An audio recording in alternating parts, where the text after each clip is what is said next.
இந்த சாட்சி உங்களை பலனடைய செய்யும்னு நான் நம்புறேன். இந்த இடத்துக்காக வந்து கிட்டத்தட்ட ஒரு 9 மாதம் டைம் கொடுத்தான். மாதம் ஒரு அமௌண்ட் கொடுக்கறதுக்காக ஒரு டைம் கொடுத்தான். கண்டினியூவா 6 மாசம் ஒரு பைசா உங்களுக்கு கொடுக்க முடியும். அப்போ வந்து அவங்க எல்லாருமே முக்கியமான ஒரு 3 பேர் போன் பண்ணி நீங்க வந்து எங்களை மீட் பண்ணுங்க, வந்து பாருங்க அப்படின்னு சொன்னாங்க. அப்ப நான் அவங்கள்ட்ட சொன்னேன், நான் வந்து ஒரு 2-3 பேரோட சேர்ந்து வரட்டுமா அப்படின்னு கேட்டேன். கேட்கும்போது அவங்க சொன்னாங்க, இல்ல நீங்க மட்டும் தனியா வாங்க, வேற யாரையும் கூட்டிட்டு வர வேண்டாம். அப்ப வந்து நான் இங்க இருந்து போகும்போது கண்டிப்பா அவங்க திட்ட போறாங்க அப்படின்னு எனக்கு தெரிஞ்சிருச்சு. உடனே இங்க இருந்து வண்டியில போகும்போது ஜோம் பண்ணிட்டே போறேன், சப்பா நீங்க ஏன் கூட வாங்க, எனக்கு என்ன பண்றது எனக்கு தெரியல.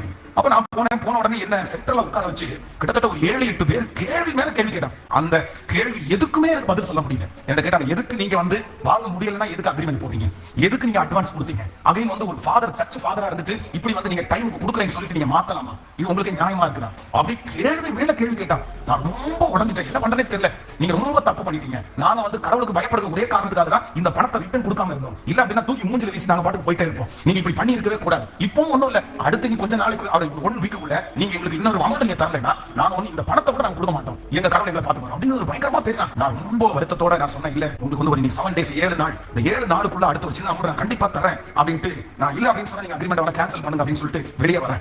சோ அவங்க 7-8 பேர் அப்படியே என்ன ரொம்ப திட்டி அப்படியே ஆண்டவருடைய என்ன ஜோம் பண்ணி கொடுத்தீங்க, பிரேயர் பண்ணி கொடுத்தீங்க, ஆனா உங்க கடவுள் வந்து அந்த பிரேயரை கேட்கலையா, என்னென்னமோ பேசிட்டாங்க. சோ ரொம்ப துக்கத்தோட வரும்போது அந்த கூட்டத்துக்குள்ள இருக்கிற ஒரே ஒருத்தர் மட்டும் எனக்கு வந்து, அவங்க இப்படி பேசாங்கன்னு நினைச்சு மனசு வருத்தப்படாதீங்க ஃபாதர், நல்ல கடவுளுக்காக தானே, அது கண்டிப்பா நடந்துரும். அது மாதிரி எங்கேயாவது ஒரு இடத்துல நம்ம சோர்ந்து போயிருக்கும் போது ஆண்டவர் யாரையாவது ஒருத்தர் தூதன மாதிரி நமக்கு கத்த வச்சிருப்பார். அத்தனை பேர் எதிர்மறையா பேசும்போது ஒரே ஒருத்தர் மட்டும் கத்த பாசிட்டிவா பேசுறது வைப்பார். நீங்க அத்தனை பேர் பேசுறதை விட்டுட்டு இது ஒண்ணு கத்தனால் அனுப்பப்படுறவங்கன்னு நினைச்சு நீங்க உடனே கத்தலுக்கு சந்தோஷப்பட்டா போதும். அப்படியே வண்டியில ஏறி உட்கார்ந்து அங்க இருந்து டவுன் ஹால்ல இருந்து சர்ச் வரைக்குமே அங்கதான் பலிவிடும், சர்ச் வரைக்குமே அழுதுட்டு பாடல வந்து பாடிட்டே இருந்தேன்.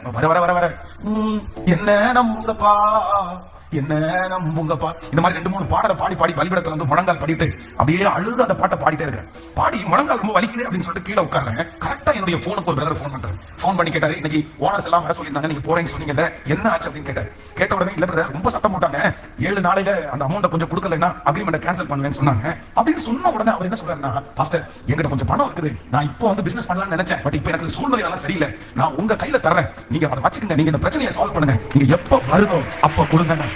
7 நாளுக்குள்ள கிருபையா அந்த பணம் ரெடி ஆகி இப்ப நான் வண்டியில தனி ஒரு ஆளா, இப்ப அவங்க தனியா வர சொல்லல, நான் வந்து கையில பணம் வச்சுக்கிறேன். அந்த பணத்தை நான் ஒரே ஆளா தனியா எடுத்துட்டு போய் அவங்க டேபிள் மேல அந்த பேக வச்சோம். அவங்க அத்தனை பேர் 8 பேரும் கேட்டாங்க, யாரும் உங்க கூட வரலையா, தனிமையா வந்தீங்க அப்படின்னு கேட்டாங்க. அப்ப நான் சொன்னேன், என் கூட ஏசப்பா வந்து, நான் நம்புறேன் அந்த என்னுடைய தேவன் தான் உங்களுக்கும் தேவன்.